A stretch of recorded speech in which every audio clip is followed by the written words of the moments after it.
রাধে রাধে, হরে কৃষ্ণ। আমরা এখানে হচ্ছে যে কৃষ্ণায় গোবিন্দায় গোবিন্দবল্লভে স্বাহা,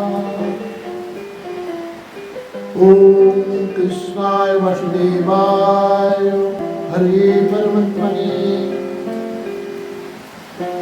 হরে কৃষ্ণ। তো আজকে আমি এখন যে বিষয়টি আলোচনা করব, রাধাকে কেন মা বলা হয় না। এদিকে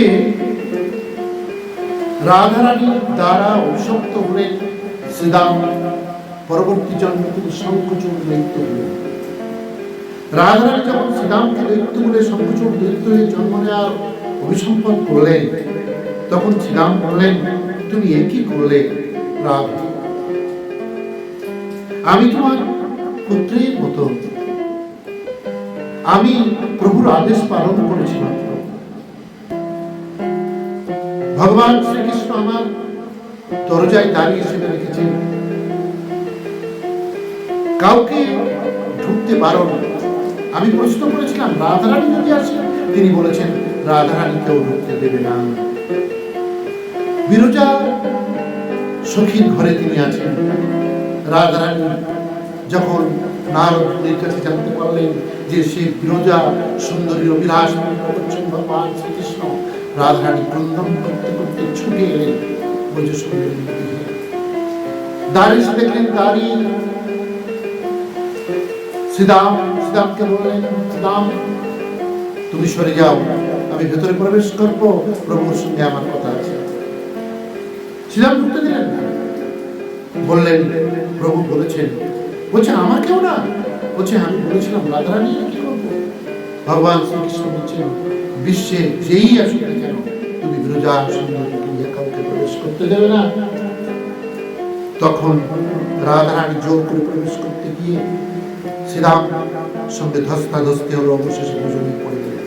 রাধারানী অত্যন্ত অপমানিত হয়ে তিনি বলেছিলেন যে তুমি আমাকে দৈত্যের মতো আচরণ করেছো, তাই পরবর্তী জন্মে তুমি শঙ্খচূড় দৈত্যে পরিণত হবে, তুমি গোবিন্দ ছাড়া হবে। আমি তোমার পুত্রের মতো, শ্রীদাম বলছেন আমি তোমার পুত্রের মতো, তাই তুমি পুত্রকে আজকে অভিসম্পদ করলে, তুমি কখনো মা হতে পারবে না। শঙ্খচূড় দৈত্য পরবর্তী জন্মে আমাকে অভিসম্পদ করেছো, তাই শ্রীদাম আজ রাধারানীকে বলে আমি তোমার পুত্রের মতো, আমি তোমাকে মায়ের চোখে দেখি, তাই তুমি এত বড় অভিসম্পদ করলে। তাই শোনো, আমিও অভিসম্পদ করছি, তোমাকে কেউ কোনোদিন মা বলে ডাকবে না। আজ থেকে কেউ আর তোমাকে মা বলবে না। তুমি যেমন আমাকে বিনা দোষে কৃষ্ণ ছাড়া করলে, তেমনি তুমিও বৃন্দাবনের 100 বৎসরের জন্য কৃষ্ণ বিরহের পাগলি হবে। তোমার চোখের অশ্রুতে বৃন্দাবনের জল লবণাক্ত হবে। শোনো, বৃন্দাবন হবে মাথুর বিরহ। এই মাথুর বিরহে তুমি কেবল কাঁদবে, হে রাধে আমি পুত্রের মতো, তাই পুত্রকে তুমি আঘাত করেছো, তাকে শঙ্খচূড় দৈত্যের মতো ভয়ঙ্কর দৈত্য হওয়ার তুমি অভিসম্পদ করেছো, আমিও অভিসম্পদ করছি। তোমাকে কেউ কখনো মা বলে ডাকবে না। তুমি বৃন্দাবনে 100 বৎসর ধরে ক্রন্দন করবে মাথুর বিরহে, তোমার চোখে অশ্রু কখনো শুকাবে না। কৃষ্ণ বিরহে তুমি পাগলিনী হবে, আর মা বলে কেউ ডাকবে না। হরে কৃষ্ণ।